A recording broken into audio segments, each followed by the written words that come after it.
Did you and Michael Cochran exchange text messages? I'm sure we did. You're sure you did? Why? Because we would probably text each other about every day.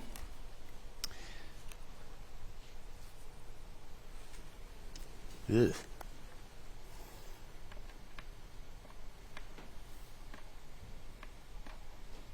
Is that showing up on your screen? It is. It is now. Thank you. Take a moment and review that, please.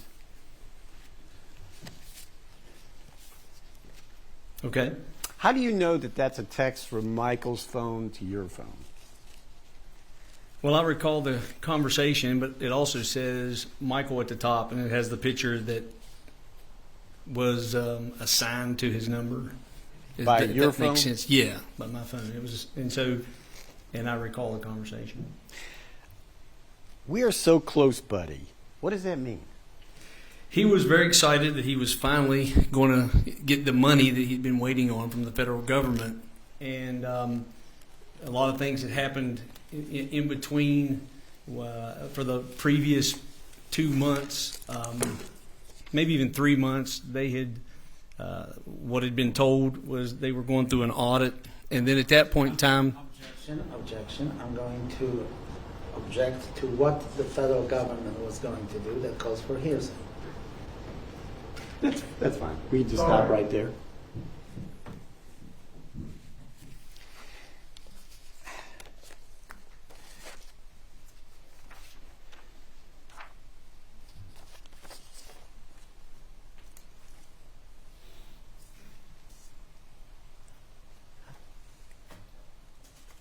Now, this is a text with you and somebody else. Who else is involved in this text chain?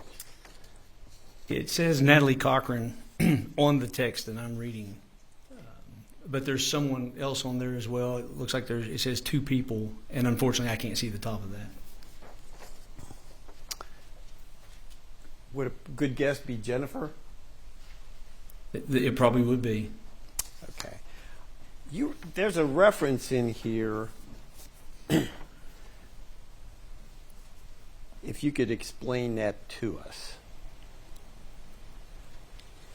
The Smith house? What's that about?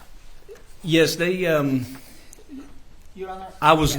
I'm going to object. This so far seems to be the financial case retried. What's the relevance of all of this? I understand what you're saying, but I'm going to allow the state to proceed. The objection's overruled. Tell us about the circumstances where this text came to pass.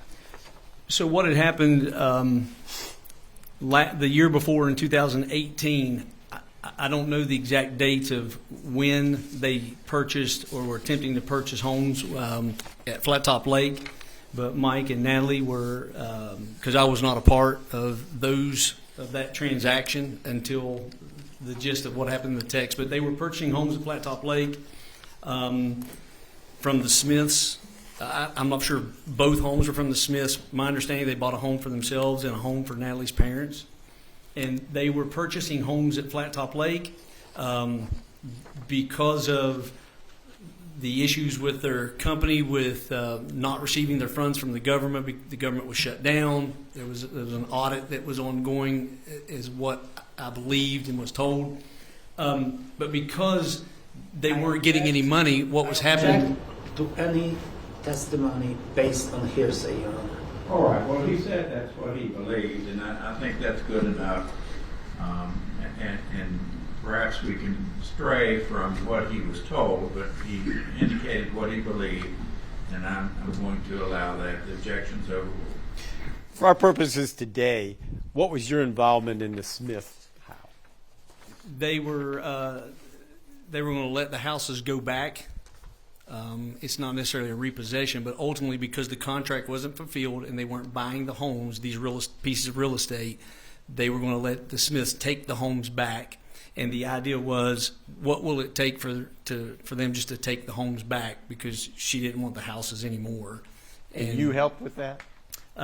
Yes, Robert Dunlap represented the Smiths, and there was a resolution document that I believe he prepared. Not really for sure who prepared it, but there was a resolution document that ultimately got resolved. It didn't happen at that point in time. It happened later after Michael passed, but that's what that's referencing. And you were part of the negotiating of that or resolving it? Resolving that, yes. Okay. Let's go to the 6th of February.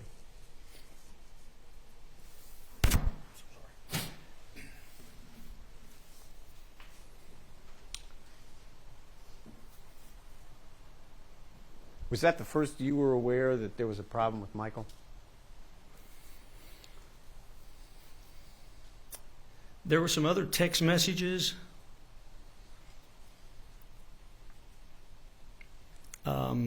between Natalie and I, and then there was a message from Mike as well that I think occurred earlier in the day. Your Honor, I'm sorry, but I object to any text messages that are not being presented to us and they're not present in court. Can I respond to The that? references to There's no legal requirement the state's aware of that you have to present text messages. He has firsthand knowledge of it. He can testify about it. I'll allow it. Go ahead. So this wasn't the first that I knew that. I believe the question was that I knew that something was wrong. Mike was. So this wasn't the first time that morning that I knew that. So this is an update? Yes. Okay. Yes.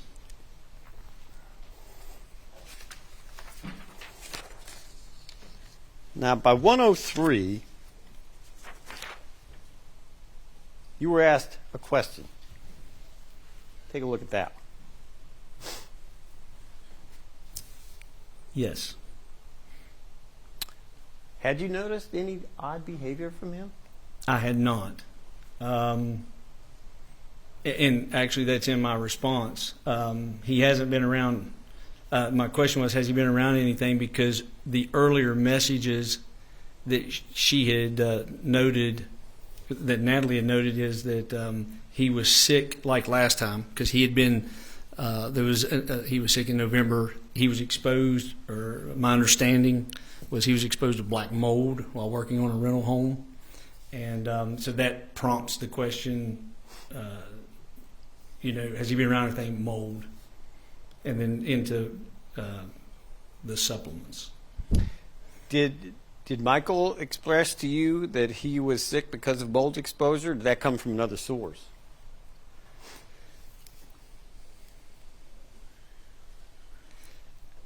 That initially came from Natalie because what I was told is they found mold spores in his spinal fluid when they did some type of medical exam in November. And then later, Mike may have said that as well. I don't remember if it come from him directly. More from him was about the story how they were working on the house and 2 contractors were there. They had masks. He did not. The bottom of this text references Mexican supplements. Tell us what you know about Mexican supplements and Michael Cochran. Unfortunately, I can't see the bottom of the text. I'm sorry. Okay. So this is the first time I've ever heard of anything about a Mexican supplement was on that day. I'd never heard Mike talk anything about supplements from Mexico or anywhere else. So the sole source of that information is the defendant. That's correct.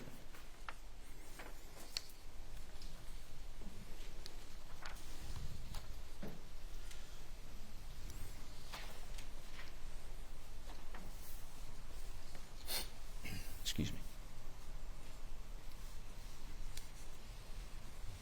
Take a look at this one from about 1:15. I apologize. On my screen, the first thing I see is Whoa. 1:18. I'm so sorry. Or 18. Yes, that's right. Okay.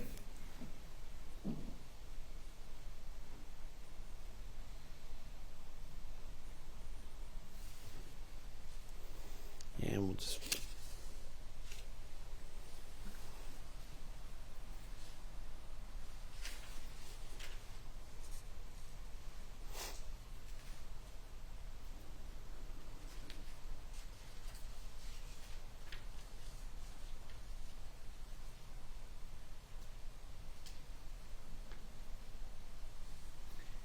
I'm sorry, yes. Did Michael advise you of what kind of supplements he was taking?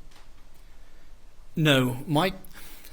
When Mike would talk about his supplements with me, it was always his GNC, what he would take for his workout supplements. I mean, he never went into any detail about the specificity of the supplements. Probably the most specificity we got into it was he would talk about how Natalie prepared the supplements that he was taking and would then, in essence, manage those according to him. There's also a reference to seizure medications. What's that about? My understanding is from November, because of the exposure to black mold while he was at CAMC, there was a determination that he was now having seizures. And so he was prescribed seizure medication, and that's the reference. November to February, do you know, did he talk to you about taking his seizure medication? He talked to me about his, yes. He talks about the seizure medicine to the extent he was working on his pilot's license, and that was something he really wanted to get. It was also something that he wanted to do in the future. And we talk about the seizure medicine, how he said, well, I'm not going to be able to fly. I'm not going to be able to do this. We would actually have a lot of dialogue about that because I'd encourage him. Obviously, I'm a pilot, and that was something that we were going to do together, and he'd enjoy. And I would remind him and tell him, no, you'll still be able to fly. You may have a medical restriction or something like that, but you'd be able to fly. So we did discuss these seizure meds.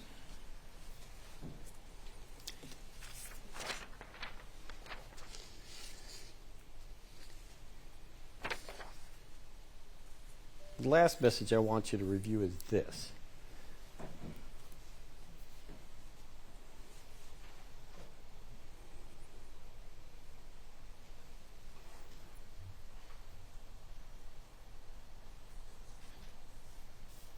Yes.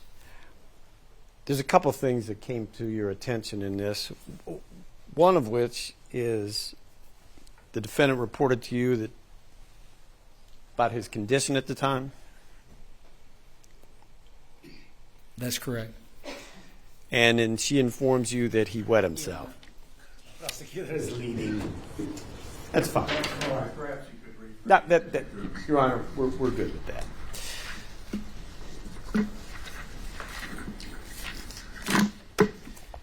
Mr. Davis, did there come a time on February the 6th of 19 when you went to the Cochran house?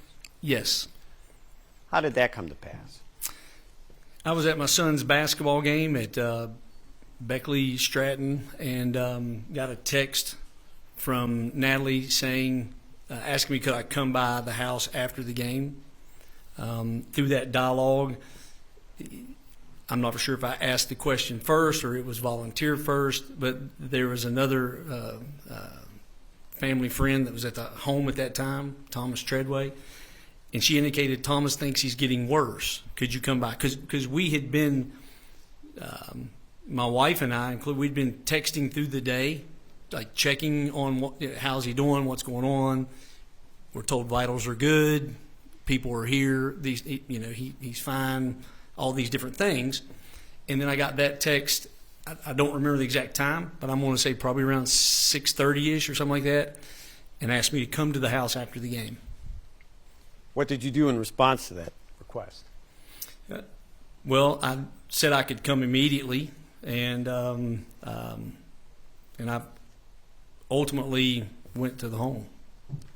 When you arrived, what did you see?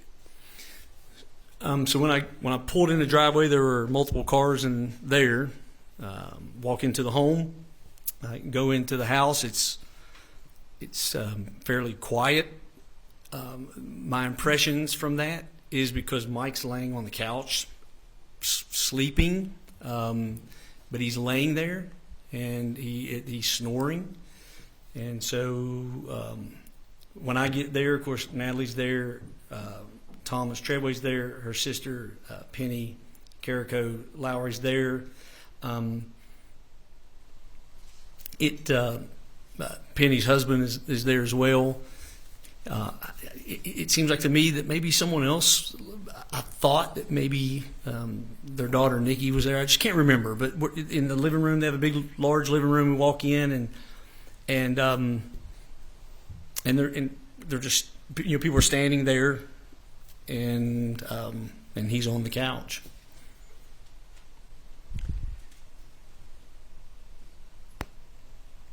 What did you think should take place at that point? Well, my first question was, my text message says he's getting worse, and I want to know, well, what does that mean? What's he worse? So I asked. It was kind of, everybody was whispering because he's laying there, and it's like, you know, hey, what's going on? And how's he worse? Well, he's just not responding. Okay, and so I go over to him.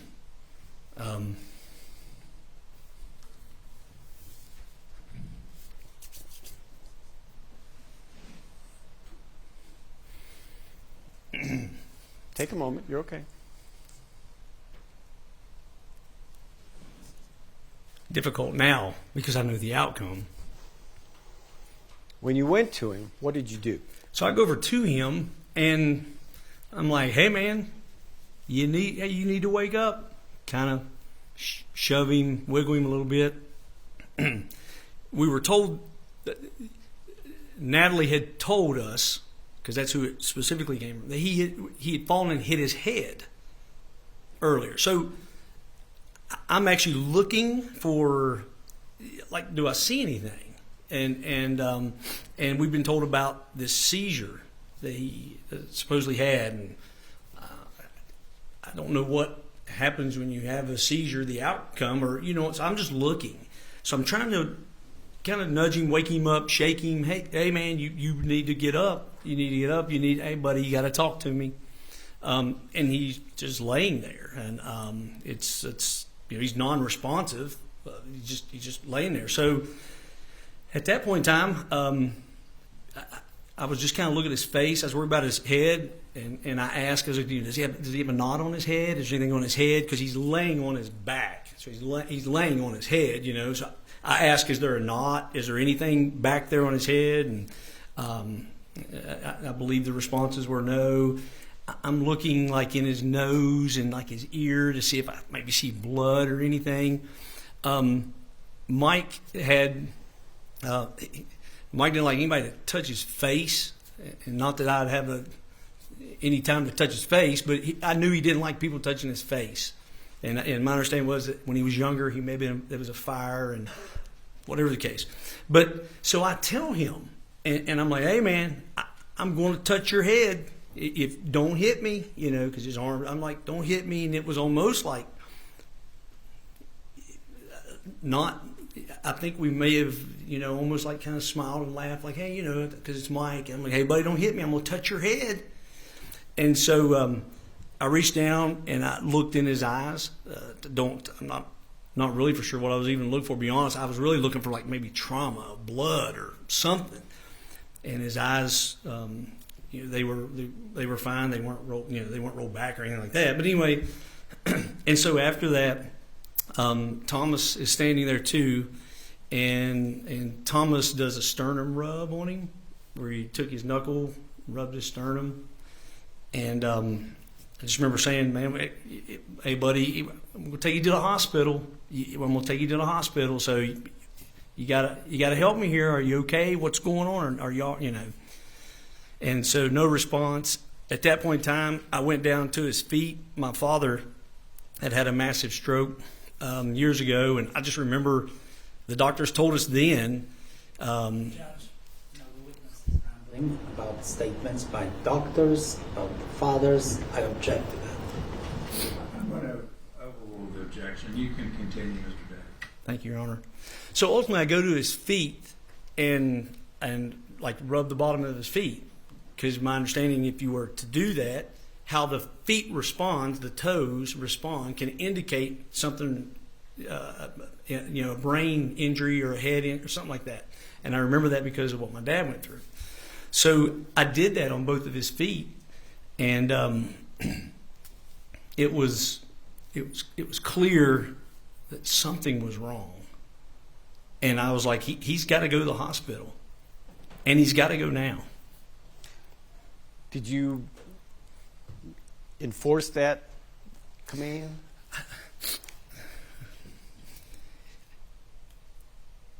He was going to the hospital, and so I don't want to say I enforced that on anyone, but I remember a question is, you really think he should go? Yes, he needs to go, and he's going to go now, and I'm going to take him, and that's exactly what I did.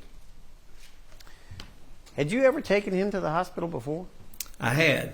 The November incidents that we're referring to, the exposure to black mold, he went to the hospital. It was close, like maybe like a Wednesday, Friday. I can't remember, real close in time. And those 2 times he was sick. He, again, wasn't feeling well and throwing up. And it was to his house, went to his house, and he you could tell obviously he wasn't feeling good. He was struggling, and those, he said he wanted to go. He said, I want to go to the hospital. Take me to the hospital. And that was in November of 18? Yes. Was there another time you took him to? Those were close. They were twice in the same incident. He went to CAMC at first, and then came home for a few days, and then was still sick, not feeling well, and then went back to CAMC. Can I have just a moment, please? Can I have a moment?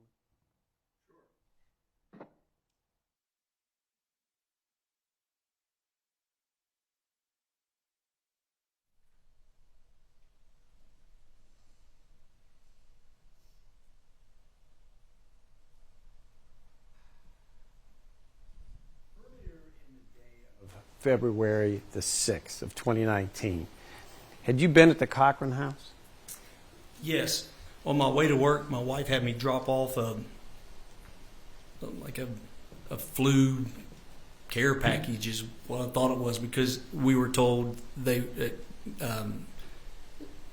Natalie was sick and not feeling well, and I don't remember the time, but I went. I wasn't in the Cochran home. I went to their house. At the front of their house, they had these doors that were almost kind of like they were glass doors. They looked like they both opened. I don't know if they both opened or not. I think one of them maybe opened. And so I opened the door, put the bag there, and left. I didn't see anybody, or wasn't in the home until later.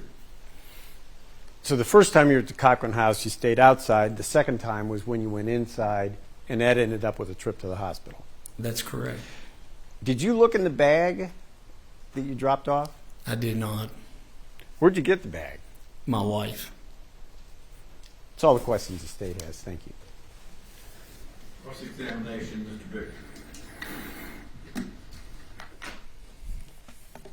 Mr. Davis, you testified on direct that on February 5th of 2019, Michael was a normal Michael, right? No problems, no nothing. I don't remember any problems he was having on the 5th. Do you remember Michael on October 30th of 2018? Not specifically to that day. Okay. Would there be something that would alert you to Michael being ill, or Michael being sick, or not himself, or anything like that? I don't remember that specific day. Are you referencing, is that when he went to the hospital in what I believe to be the 1st of November? The day before he went to the hospital in October of 2018. No, I don't recall the day before without any type of something to refresh that. Nothing, however, would indicate that he was so sick that he would have to go to the hospital on October 30th, right? Not that I recall. And yet on October 31st, he was in a hospital with some pretty serious conditions, wasn't he? I don't recall the specific dates you're giving, so that's why I can't answer your question. But if this is in reference to when he was hospitalized at CAMC, Okay. then you would be correct. He was hospitalized for several days for the black mold and the seizure. Hold on, Mr. Davis. He went to the hospital on October 1st, on October 31st, and you don't recall anything as far as October 30th, whether he was in sad shape, whether he was in good shape, or anything of the nature. I don't. I just Okay. remember You the day he don't. was sick. He was The answer sick and is you throwing don't. up. Is that right? Yes or no? Repeat the question, please. The question is you don't recall whether he was good, bad, indifferent, or whether he felt bad, or anything of that kind. Yes or no? The day before he went to the Right. hospital? That's right. I don't recall the day before he went to the hospital. But then he went back to the hospital on November the 2nd. Do you remember how he behaved on November 1st? Yes, he was. He wasn't feeling well. He was sick. The days between when he went to CAMC the first time He was sick that day? and he came home, and he was home and sick for the next 2 days, whatever that day is, and then And that's why went he went back to the hospital. hospital the second time. Correct. Okay. And you said that on, I guess, February 5th, he did not appear to be in any distress or anything of that kind. I think what I said is I don't recall Okay. he was in distress on the 5th. I don't remember the 5th unless there's a specific event or place or time. I don't remember the 5th. Do you remember talking to Lieutenant Bledsoe, who interviewed you in this case, on or about, March 22nd, 2019? I do. Is it true that you told Lieutenant Bledsoe that in February of 2019 you observed Michael Cochran to mentally struggle while he was assisting you in installing a ceiling fan? Remember that? I don't remember the statement specifically, but I do remember the event. We were putting a ceiling fan up in my house, and he would do the wiring. I asked you, Mr. Davis, please listen. I asked you whether do you remember that conversation with Lieutenant Bledsoe? I don't remember the specific conversation with Lieutenant Bledsoe. Do you remember? Well, all right. Is it true that in February of 2019, Michael Cochran was struggling mentally and was not feeling good? He was stressed, waiting on his money. I didn't ask you that. And I asked so you whether I don't. yes or no, sir. Did he act mentally? Did he struggle mentally?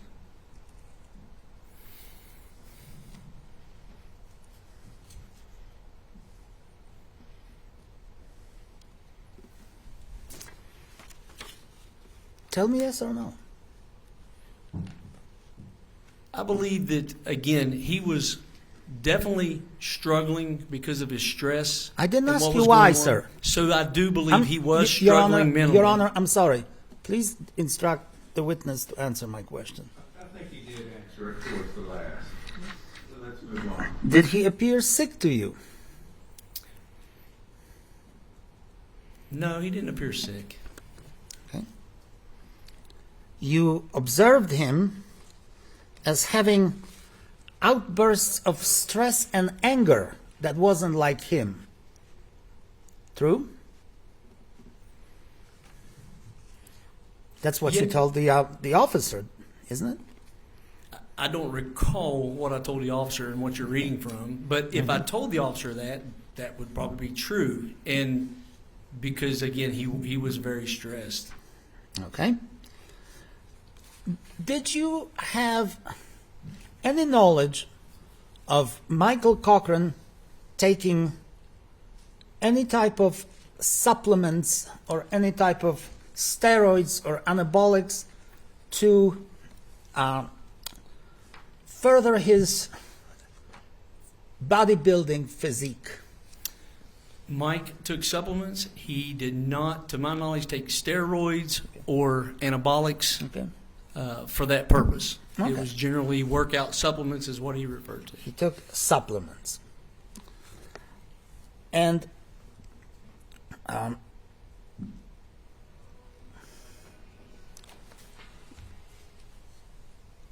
did Michael have a seizure either in October of 2018 or November 2018? I don't recall. I don't think so. I was Okay. never told that. But on November the 2nd of 2006, he went to the hospital with the conditions eerily similar, if not identical, to the conditions that you saw him in on February the 6th. Would that be a case, sir? I didn't know Mike in 2006. I don't know I any mean, on incident. 2006. I'm sorry, sir. In 2018, on November the 2nd, he went to the hospital with the same or extremely similar conditions that you found him in February of 2019. No, he did not. No, he did not. Because in February of 2019, he was unresponsive. In November of 2018, he was talking to me, vomiting, and participating in wanting to go to the hospital. So they were two different. So if there was testimony that he was sleeping in the hospital, perhaps under some type of anesthesia or some type of medication, that would not be true? Or would that be true? I don't think I understand your question. When is he sleeping in the hospital that In you're referring to? November of 2018, when he is in the hospital, between November the 2nd and the November the 6th, there was a time when he was asleep in the hospital.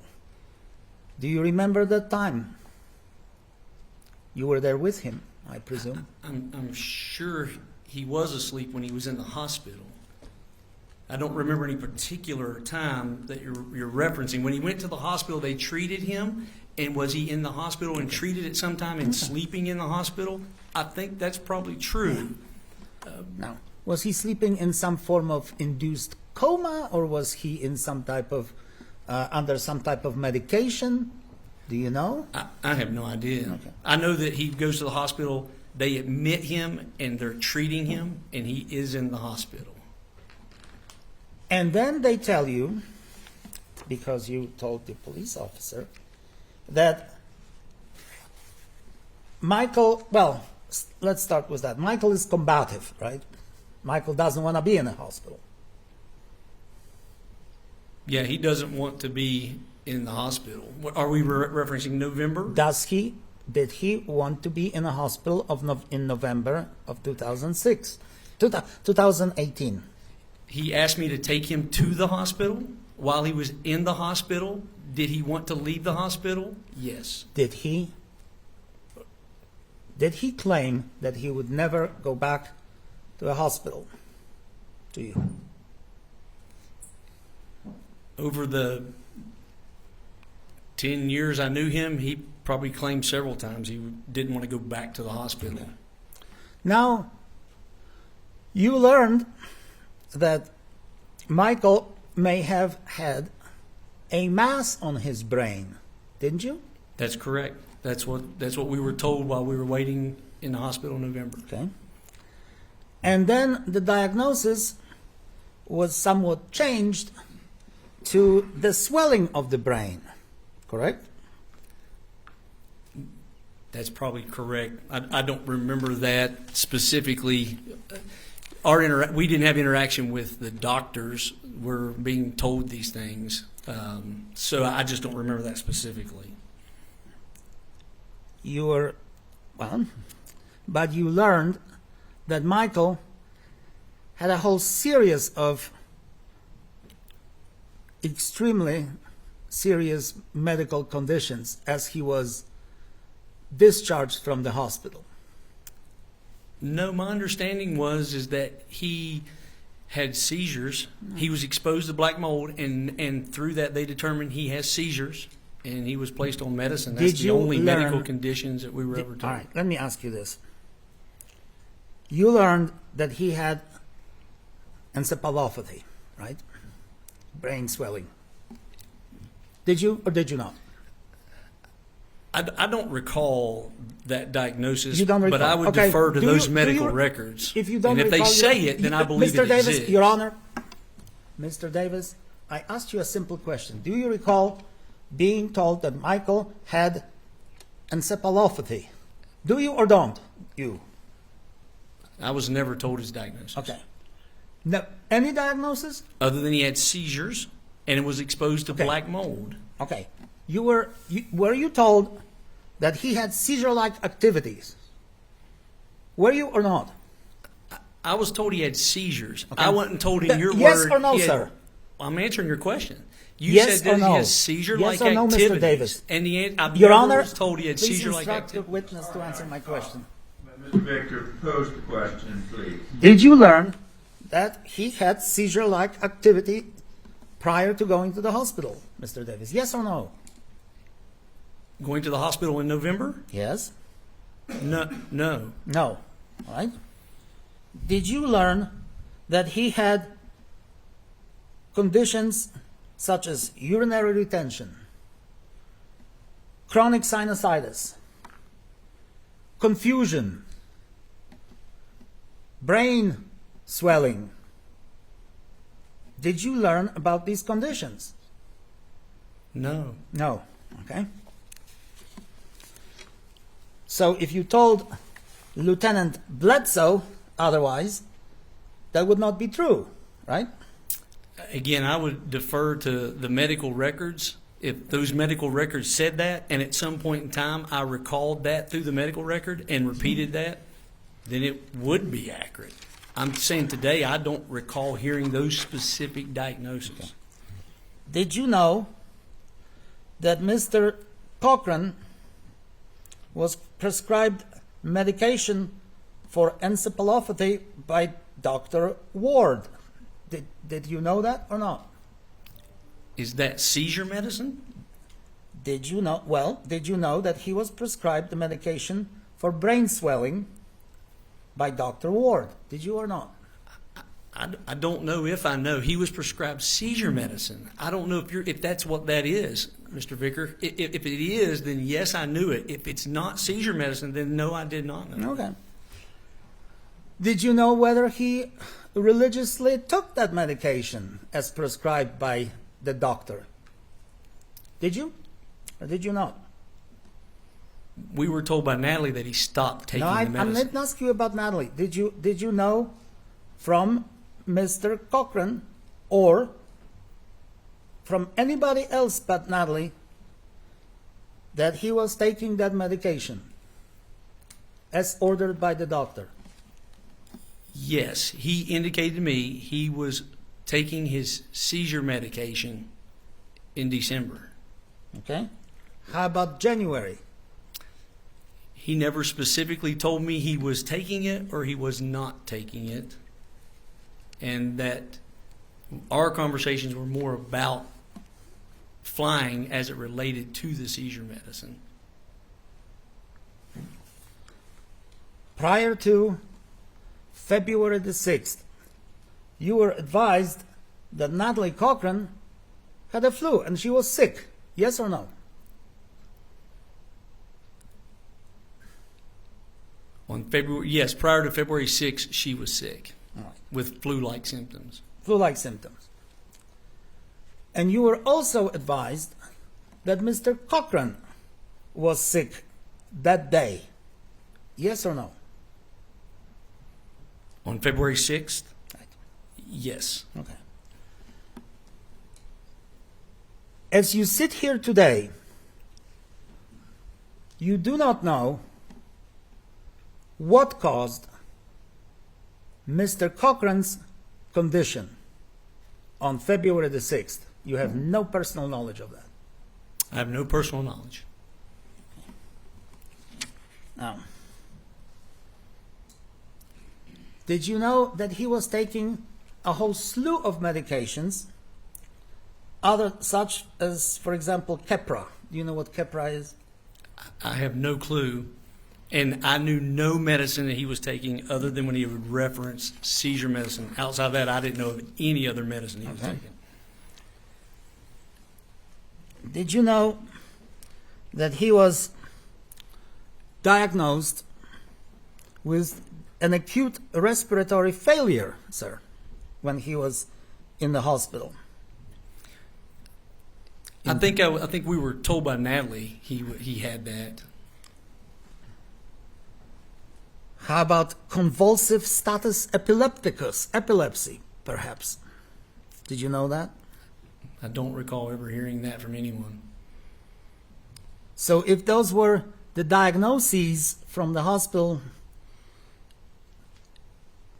in February of 2019, you wouldn't have any reason to debate the knowledge of the medical experts.